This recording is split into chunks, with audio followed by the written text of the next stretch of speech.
I have three main points.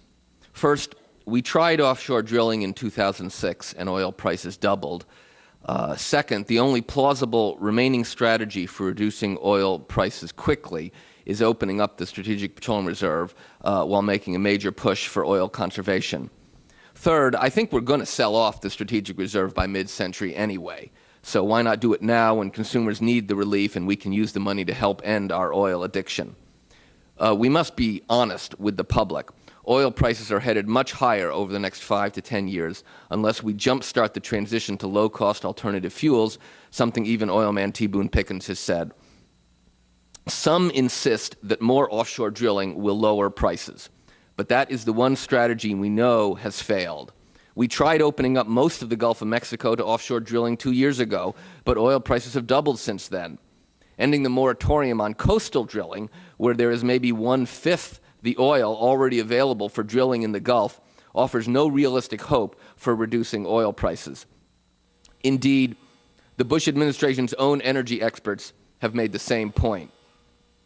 But selling a relatively modest amount of crude oil from the Strategic Reserve while promoting oil conservation could pop the speculative bubble and lower oil prices. It worked very well when President Bush's father did it during Desert Storm, as you heard from Kyle, and as my chart in the testimony shows. Hopefully someone will flip that chart over there.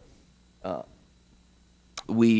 Kyle said, the president merely announced that he would sell 34 million barrels. And as you could see, oil that had started to spike up in price immediately collapsed, and it was about a 1/3 drop over the course of a day or two. So imagine what would happen if the current President Bush announced today he was going to sell 3 times as much oil, 90 million barrels, over the next 6 months at the rate of 500,000 barrels a day. I advocate combining that sale with a strong push for oil conservation.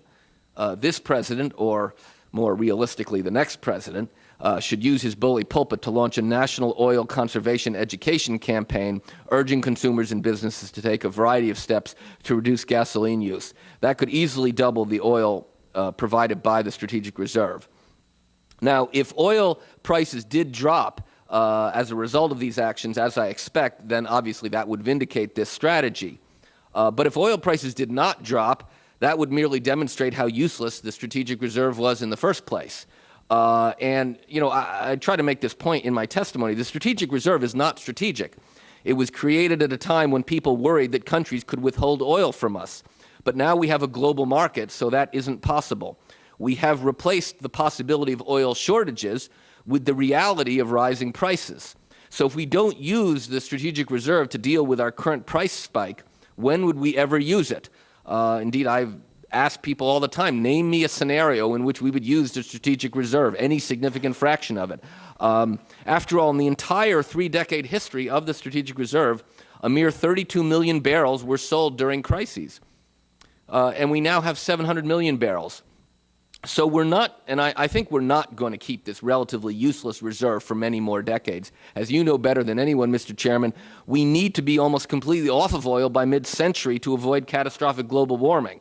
So sometime soon we're going to sell off the Spro's oil, because I can't imagine the taxpayers and their representatives are going to seriously sit on $100 billion sitting under the mattress forever. It's not going to happen. We're going to sell it off, so why not do it now when we can use the price relief, and we could generate tens of billions of dollars this year and in coming years. Some of that could help low-income families deal with high energy bills, and some could jumpstart the transition to a clean energy economy and end our oil addiction.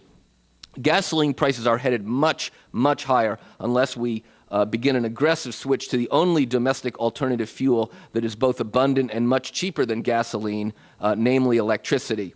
We need to start spending billions of dollars accelerating the deployment of plug-in hybrids, energy efficiency, recycled energy, wind power, solar photovoltaics, and solar baseload. In conclusion, some argue that oil prices will drop if we end the federal moratorium on coastal drilling, even though that would only deliver maybe 100,000 barrels of oil a day sometime after 2020. And I just don't understand how anyone can believe in more coastal drilling and oppose releasing 500,000 barrels of oil a day starting now. Of course, the first strategy would benefit oil companies, and the second strategy would benefit the American people, so that may explain who supports what. Thank you.